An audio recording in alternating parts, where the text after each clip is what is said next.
It was a great first half of the season for the Atlanta Braves. We'll take a look back at that, but there's a lot more work to be done. So we're going to start turning our attention to the second half, talk about the trade deadline and our biggest storylines for the second half of the 2023 season. All that on today's episode of Locked On Braves. So let's get into it.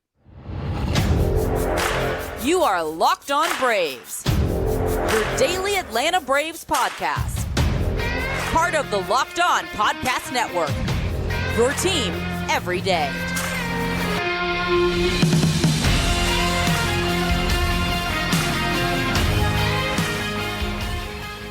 Hey, and welcome back to Locked On Braves, part of Locked On Sports Atlanta, where we cover your favorite Atlanta sports teams each and every day. I am your host, Jacob Mastriani. You can follow me on Twitter at ShortstopBall. Also, make sure you check out my written work over at BravesToday.com. Make sure you follow the podcast on Twitter at LockedOn_Braves. Send in any questions, comments, or feedback that you have for the podcast. We'll have our mailbag episode on Friday, so be getting ready to submit those questions there.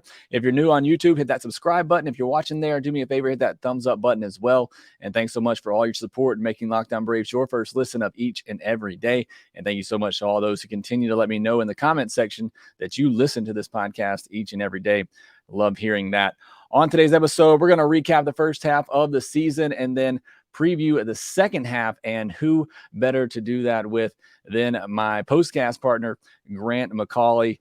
Grant, so glad to be doing this here with you. So glad to get the second half of the season going. All-Star break's fun, but this break we've had seems like it's been taking forever.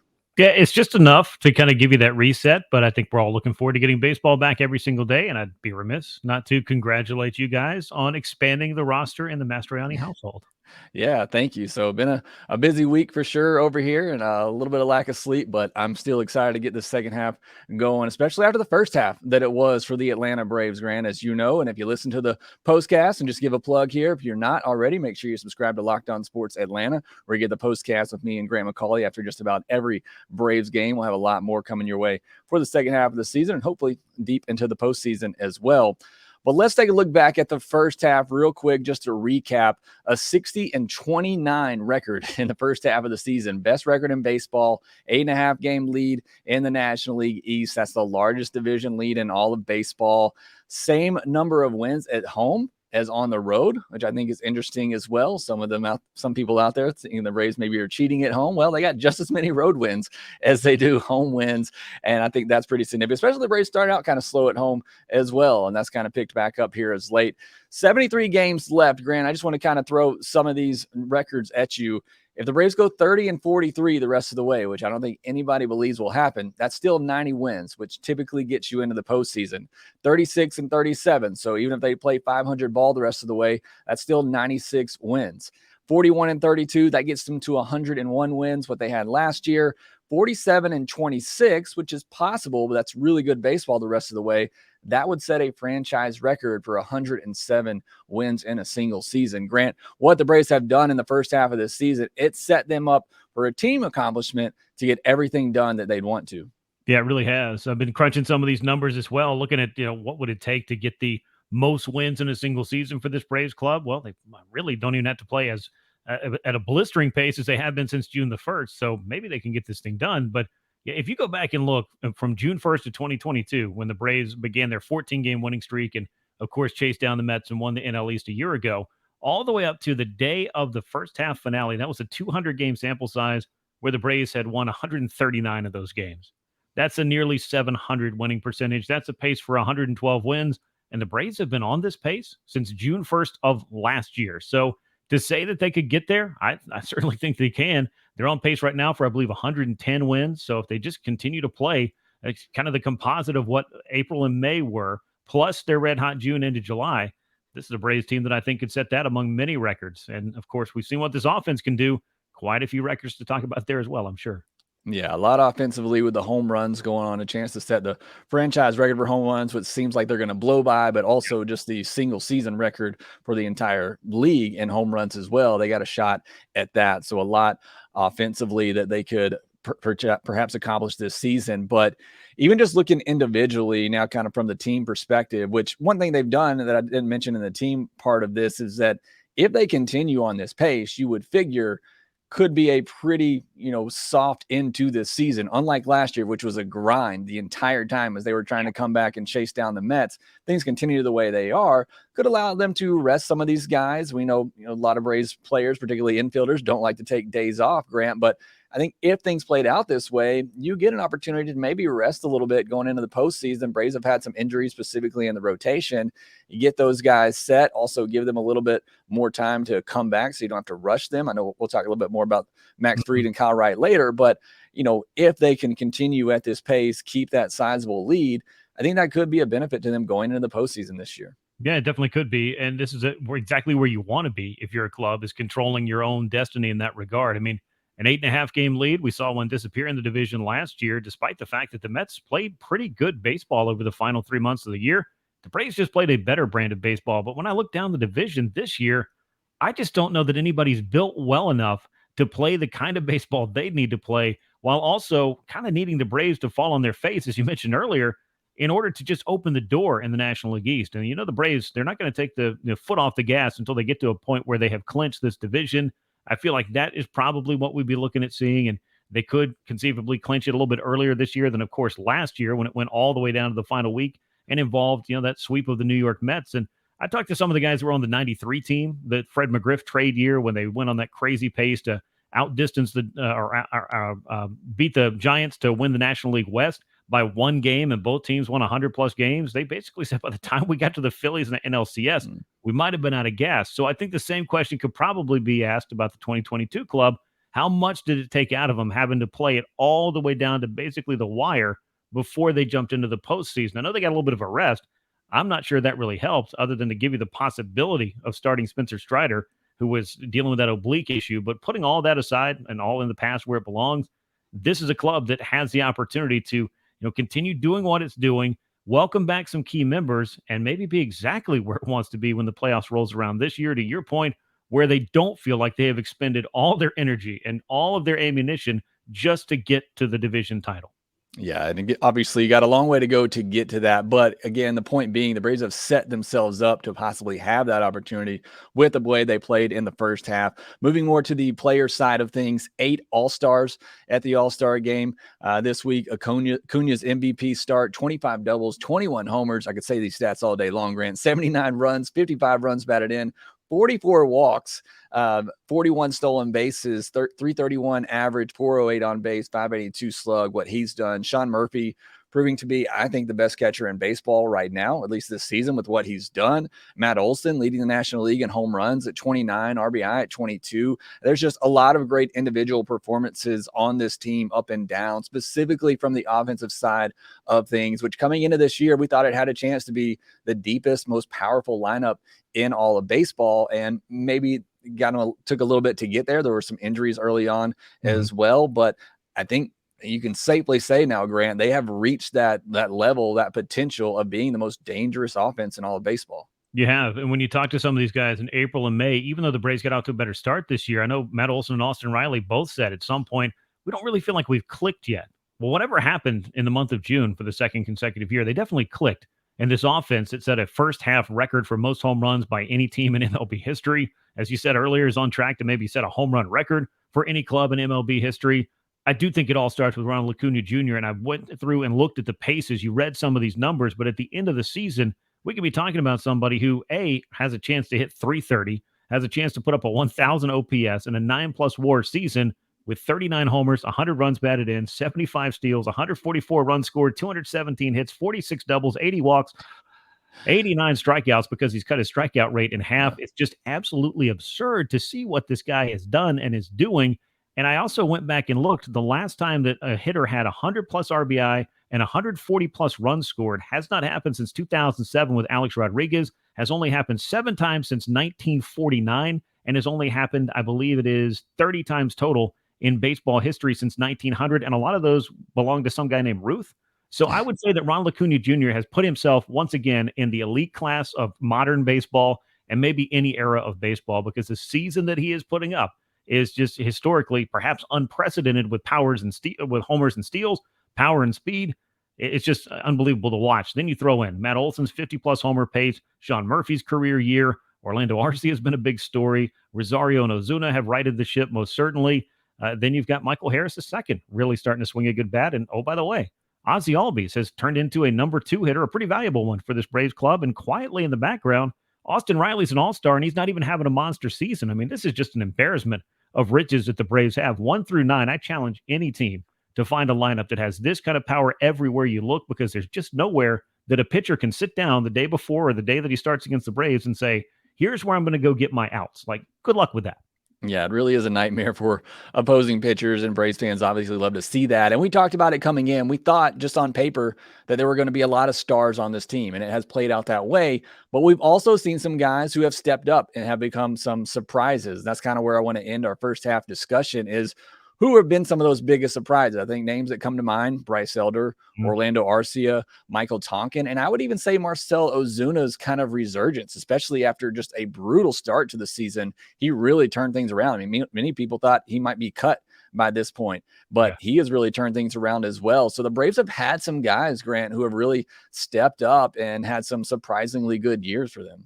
Yeah, and the Arcia story, I think first and foremost, was the one that nobody really expected when you went back in spring training, considering how much I know you and I and just about everybody else were talking about shortstop after Dansby Swanson, Vaughn Grissom's work over the course of the winter. What was it going to mean come opening day? Who's going to be the starting shortstop? But all the while feeling like maybe we already have the answer. Then in spring training, the Braves pulled the old Roddy Piper and they changed the question, and it became Orlando Arcia, who also got an extension. And I love that because I think he's a useful player, but he has far and away exceeded anything I could have imagined that he was going to be able to do, earning that starting job in the All-Star game for the National League. That was a very nice, I think, validation stamp for Arcia in the first half. And even if he's not able to hit 300 plus and do a bunch of things that some of the other hitters in this lineup are known for doing, he has been a more than useful player for this Braves team this year. I would say, when I'm looking for surprises, I know the Braves have gone down this road quite a few times, and maybe I shouldn't be surprised, but the way Jesse Chavez just keeps doing it year after year, that's a pleasant surprise. Maybe not one of those off the board, can you believe this is happening, but just it's fun. And hopefully he's going to be healthy and back in this bullpen at some point very soon in the second half. But Michael Tonkin, that's another great one. I feel like he has come in and covered some big innings for this Braves club.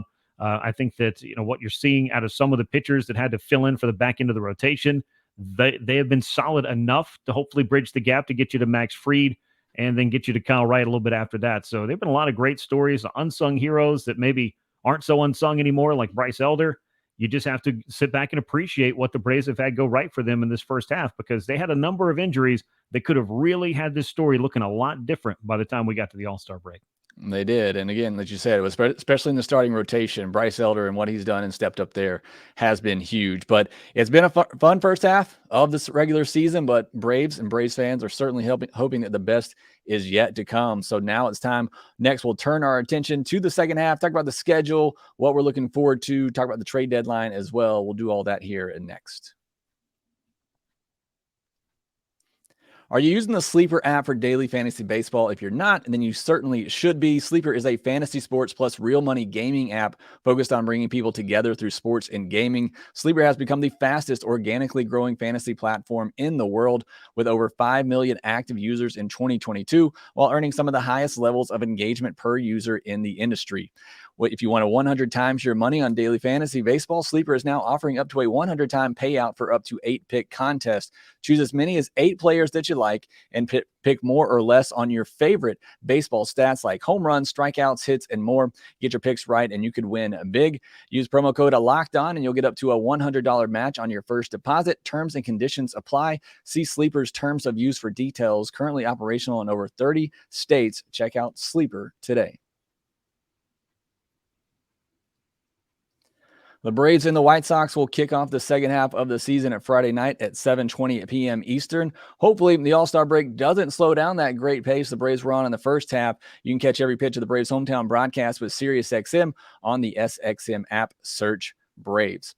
All right, Grant, let's move into our second half discussion here. And I want to start out just talking about the schedule. 73 games left on the slate here.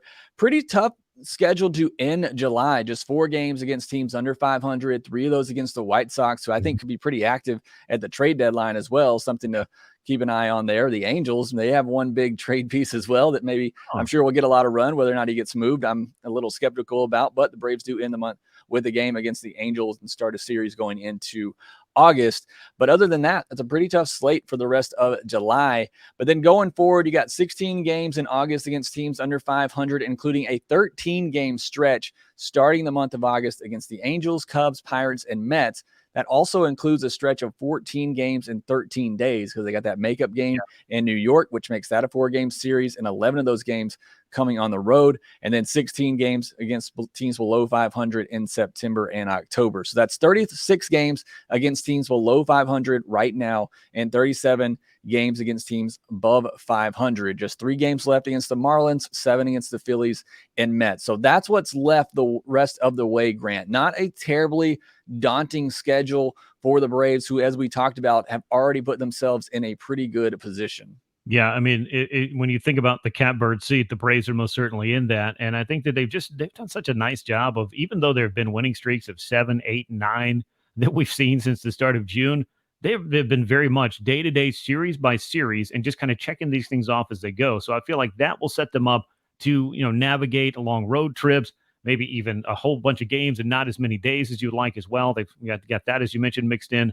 but not really overlooking anyone. That seems to be one trait about this Braves club that, it may not be unique to winning clubs. Most teams probably just go out there and are doing their best to maintain their focus on that night's opponent. But I feel like the Braves do, and maybe it's just one of the attributes that comes out of being successful, continue to concentrate on the task at hand without looking too far down the road. So as you get into the second half, I mean, there are certain markers we're looking forward to hitting, getting to the end of the month of July, whether or not the Angels still have Shohei Ohtani when we see him, or whether or not the Braves have made some deals by the time we get to the August 1st trade deadline. Those are going to be fun things to talk about. But overall, I think that for this club, it's kind of status quo at this point.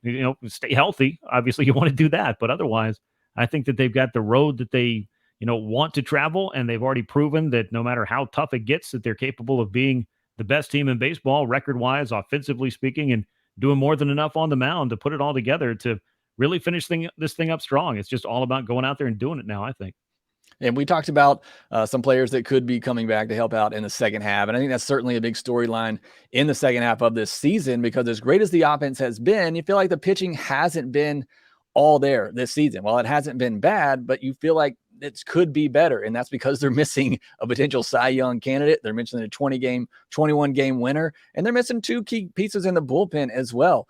At the second half of the season, you could be getting back Max Fried, who's already started his rehab assignment, and I'm sure he'll have a couple at least more before he can return. Kyle Wright, which hopefully comes back sometime in August. Haven't really given much of a timeline on him yet.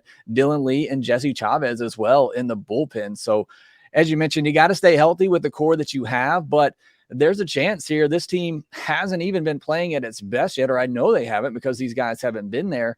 But there's still a scenario where you can look, if you get these guys back and everybody else stays healthy, we still haven't seen the best form of these Braves teams, which, again, if you get Max Fried, Kyle Wright, Jesse Chavez, and Dylan Lee back, it just makes this team even better. Yeah, it should. I mean, and I'm not going to bore anybody with the, hey, it's like making a trade without having to make a trade routine, but it does make this club better. There's just no two ways about that. But I will say one thing about the injuries and about the attitude of this club that I think has lent itself to the winning that they are doing, is that they have handled the adversity of these long-term, absences of key players very well this year with the kind of next man up mentality. And that might just be sort of an X factor that has helped this club. Not that the players that had to fill in for some of the guys that are missing are having altogether better seasons, but we may not have even seen what Bryce Elder was doing this year if Max Fried didn't go on the IL. If Kyle Wright didn't have to start the season on the IL, Bryce Elder might still be pitching for the Gwinnett Stripers, by and large. So that's a crazy thing to think about. But I think it just kind of shows you that while some things have been challenging for Atlanta thus far, they've also had quite a few guys that have stepped in, as we talked about earlier, to help bridge that gap. But when you get Max Fried and Kyle Wright back, who you've gotten 10 total starts out of this year through basically the first 90 games, it could change the complexion of the final 70 or so games of the season without any question whatsoever. And then you look at what Dylan Lee could mean as far as a left-handed bullpen option. I think the Braves are in need of one of those to go along with A.J. Minter, take a little bit of the tax off of him. I think he finished the first half with the most appearances in baseball.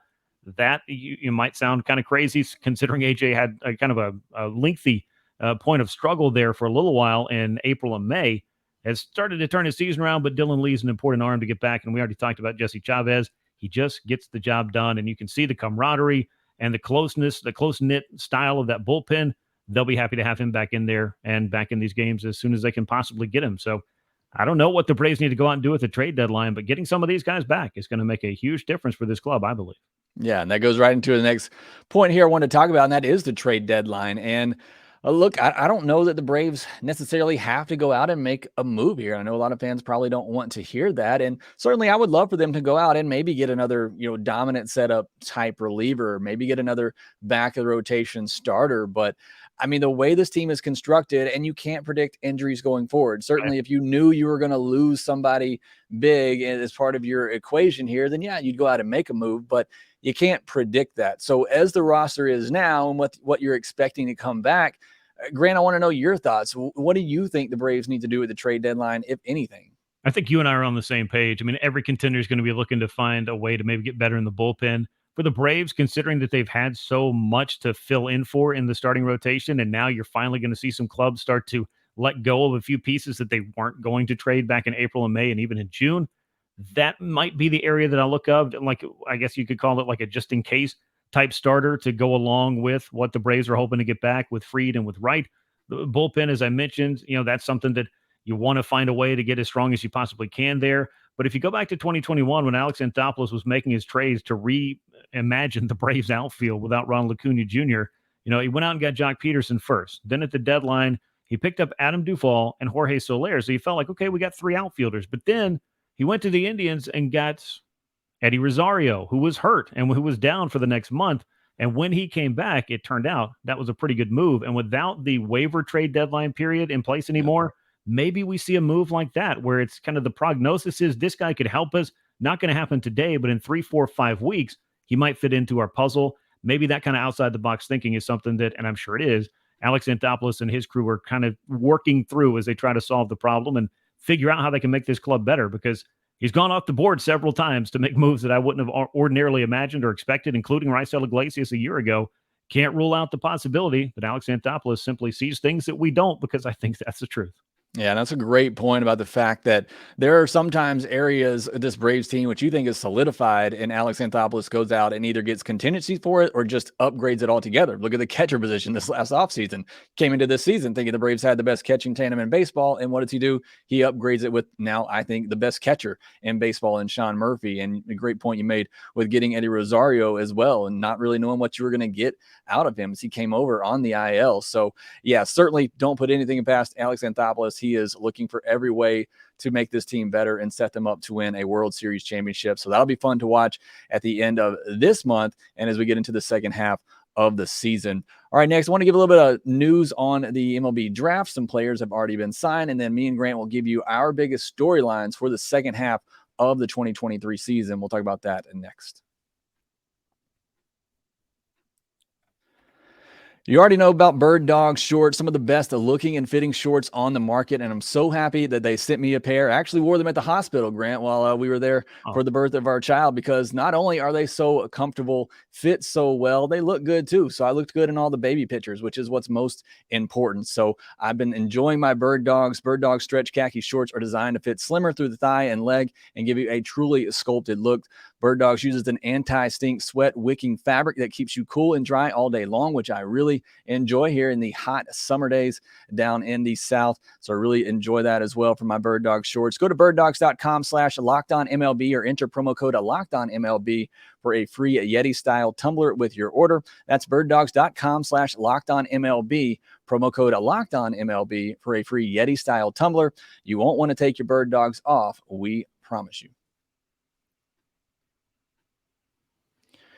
All right, Grant, getting into a little bit of news about the draft. We did have a couple of players who signed. Hurston Waldrop actually went underslot at $2.9 million. Drew Hackenberg overslot at $2 million. That was a bit of a surprise. The Braves' second round pick there. Cade Keeler 2,000 under slot there, just a little bit. Sabine Sabalos, a little under 100K under slot. Justin Long, as well, has been signed up in Pierre Olivier Boucher. So I'm sure we'll see a lot more of these signings coming out. Grant, I don't know how closely you followed the draft, but any thoughts from you from this past draft for the Atlanta Braves? Yeah, I followed it just enough to be dangerous. That's how much I know about it. But from hearing from Ronit Shah, who is the guy in charge of the amateur scouting now these days, after especially the first round pick of Waldrop, it just feels like the Braves, they identify players that they find something that they really like. Now, Waldrop, it's not a stretch. He was a first round talent. There's no two ways about that. The splitter, though, that's getting a lot of compliments, including maybe being the best secondary pitch of anybody who was taken in the first night of the draft. I think that's some pretty high praise. He's got great stuff, fastball mid-90s to upper 90s. Then I felt like they started to round it out with Braves-type picks. And I know that Hackenberg might not make a ton of sense on the outside looking in, but the Braves have bet big on talent and their ability to develop it. And I do think that they do that extremely well. I was kind of joking before the draft started. Remember that draft when the Braves picked Spencer Strider in the 4th round and Bryce Elder in the 5th round? And we might have been wondering, okay, well, here's a guy who's rehabbing from Tommy John and another guy that, well, I'm not sure what jumps out. And then you look at what they're doing for Atlanta here in 2023, and you start to see the bigger picture. Now, that, of course, means that player has to, do the work, and the Braves have to do the development. But, I have a hard time questioning too many things that go on, especially early on. We just got to figure out, where all these guys are going to fit over time and how many of them are going to make it to the big leagues. Because I've seen some really interesting things about total number of draft picks making it to the major leagues and how for a lot of clubs, it can be as low as about 20 or so percent. So there's always in the draft, I feel like the idea of overreacting early on, but time will tell who is going to be the players that come up and make that big difference. It's not always the first rounders, and I think the Braves have proven that. Yeah, certainly the Braves have earned our trust there, as they have with a lot of things in this regime over the last several years, but certainly excited to see these guys get into pro ball and see what the Braves can do with them.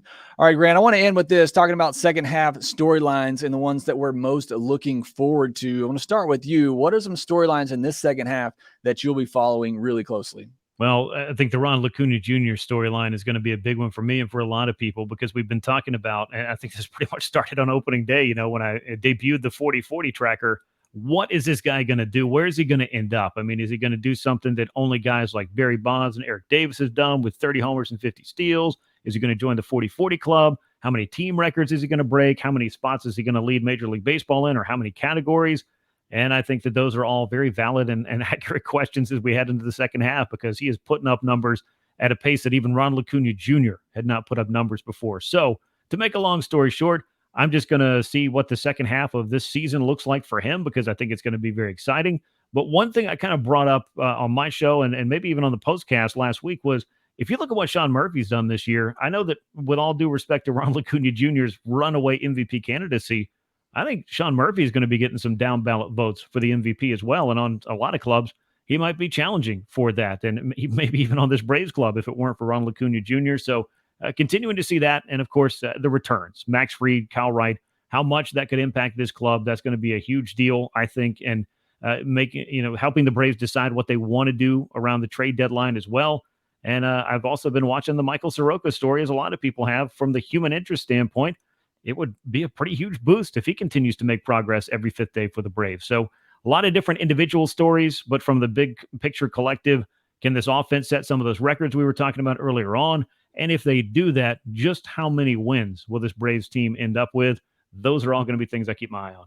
Yeah, those are several of the ones that I had down. The Acuna 40-40. I think that's not only going to be the best storyline for Braves fans, I hope it becomes a huge storyline for baseball, because what he's doing this season is just historic. And hopefully we see, just on the national media level, people start to tune into that. Franchise record for wins we talked about earlier, then the MVP race, as you said. I mean, I think Acuna is the runaway right now, but I think Murphy has a case. And I think Olsen, continues to lead the league in home runs and RBIs. Maybe that average comes up a little bit. I mean, his OPS over 900. I think he's going to get some votes as well with how he has performed. So I think the MVP race is going to be pretty interesting just on the Braves team alone. So that's going to be some storylines I'm watching. Another one for me, and you kind of touched on this as well, but more specifically, the health of Max Fried. My biggest point coming into this season, and the case for the Braves winning a World Series this year, it was, you got to have a healthy Max Fried and Spencer Strider. As great as this offense is, we saw last postseason what happens when you don't have a healthy Max Fried and a healthy